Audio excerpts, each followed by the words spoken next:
আসসালামু আলাইকুম রহমতুল্লাহ। বেশ কিছুদিন আগে আমি ব্যায়াম ফাউন্ডেশনে একটা ট্রেনিংয়ের ভিডিও আপলোড করেছিলাম। ওটা আমার ছিল ব্লগ নাম্বার 1 আমার ইউটিউব চ্যানেলে। তো ওইখানে আমি দেখিয়েছিলাম ব্যায়ামে আমি যখন ভারপ্রাপ্ত প্রিন্সিপালের দায়িত্ব পালন করছিলাম, তখন আমাদের ব্যায়াম ফাউন্ডেশন থেকে একটা ট্রেনিং হয়। ওই ট্রেনিংয়ে আমি ওখানে ইনভাইটেড ছিলাম, অর্থাৎ তখন ট্রেনিংটা হয়েছিল ব্যায়াম যে ব্যায়াম ফাউন্ডেশনের আন্ডারে যে 44টি শিক্ষা প্রতিষ্ঠান রয়েছে, এই শিক্ষা প্রতিষ্ঠানের প্রিন্সিপাল, ভাইস প্রিন্সিপাল যদি না থাকে সেক্ষেত্রে একজন সিনিয়র টিচার। তো এদের 3 দিন ব্যাপী একটা ট্রেনিং সেশন ছিল। সো সেই ট্রেনিংয়ে আমি অংশগ্রহণ করেছিলাম এবং সেটার আমি একটা ব্লগ ভিডিও বানিয়েছিলাম। তো ইদানিং দেখতে পাচ্ছি সেই ভিডিওর নিচে অনেকে কমেন্ট করছে, সামনে যেহেতু একটা সার্কুলার এসেছে ব্যায়াম ফাউন্ডেশনের আন্ডারে শিক্ষা প্রতিষ্ঠানগুলোতে, সেখানে কিভাবে প্রশ্ন হয়, কিভাবে পরীক্ষা হয়, এই বিষয়ে অনেকে জানতে চেয়েছে। তো সেজন্য আমি চিন্তা করলাম যে এই বিষয় নিয়ে জানানো দরকার, কারণ অনেকেই জানে না ব্যায়াম ফাউন্ডেশনের আন্ডারে যে স্কুল কলেজগুলোর যে পরীক্ষাটা হয় সেটা কিভাবে হয়। তো সবাই দেখতে থাকুন, একদম ডিটেলস বলবো পরীক্ষার A to Z, একদম রিটেন ভাইবা থেকে শুরু করে সব কিছু। তো প্রথমে আসি, আপনাদের এবার তো অ্যাপ্লিকেশন চার্জ অনেক কমিয়ে দিয়েছে। যেহেতু এখন বিসিএসই প্রায় 200 না 250 টাকা বিসিএস অ্যাপ্লিকেশন ফি, সো সেক্ষেত্রে এরাও কমিয়ে দিয়েছে। তো এটা খুবই ভালো যে আমাদের যারা বেকার আমরা আছি তাদের ক্ষেত্রে আমরা একটু লাভবান হব।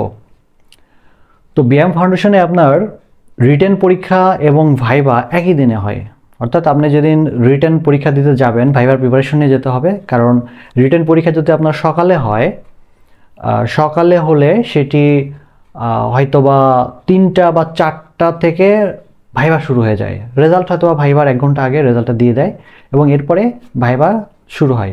এবং মজার বিষয় হচ্ছে আপনার রেজাল্ট পরীক্ষার দিনই পেয়ে যাবেন, পরীক্ষার দিনই রাতে হয়তোবা আপনি রেজাল্টটা পেয়ে যাবেন।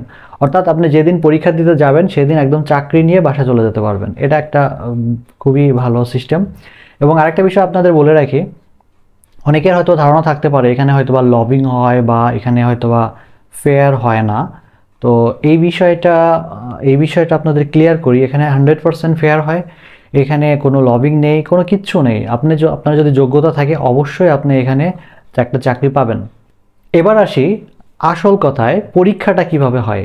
তো দেখুন, আপনার যে সাবজেক্টটা আছে, আপনি যদি সাবজেক্টিভ পরীক্ষাটা দেন তাহলে সেক্ষেত্রে ধরেন আপনি ফিজিক্সে বা কেমিস্ট্রিতে বা ম্যাথমেটিক্সে বা ইংলিশে বা বাংলাতে পরীক্ষা দিচ্ছেন, তো সেক্ষেত্রে টোটাল আপনাদের 65 মার্কসের পরীক্ষা হবে, 65 মার্কস। তো 65 মার্কসের মধ্যে 40 মার্কস থাকবে আপনার সাবজেক্টিভ, অর্থাৎ আপনি যদি ফিজিক্সে পরীক্ষা দেন, কেমিস্ট্রিতে, ইংলিশে, বাংলায় যেটাই দেন না কেন, আপনার সাবজেক্টিভ হবে 40 নম্বর এবং বাকি থাকলো কত? 25। এই 25 নম্বর থাকবে আপনার বাংলা, ইংলিশ, সাধারণ জ্ঞান, আইসিটি, এই জিনিসগুলোর উপর। অর্থাৎ বাকিটা হচ্ছে বিসিএস এর সিলেবাস ধরে রাখেন। 25 নম্বর থাকবে হচ্ছে ইন জেনারেল সব বিষয়, আর 40 নম্বর থাকবে আপনার সাবজেক্টিভ। আপনি যদি কেমিস্ট্রি স্টুডেন্ট হন, আপনাকে 40 নম্বর কেমিস্ট্রি প্রশ্ন থাকবে এবং বাকি 25 নম্বর থাকবে বাংলা, ইংলিশ, সাধারণ জ্ঞান। অর্থাৎ আপনার পুরোটাই চেক করবে তারা যে আপনি কোন বিষয়ে কতটা দক্ষ।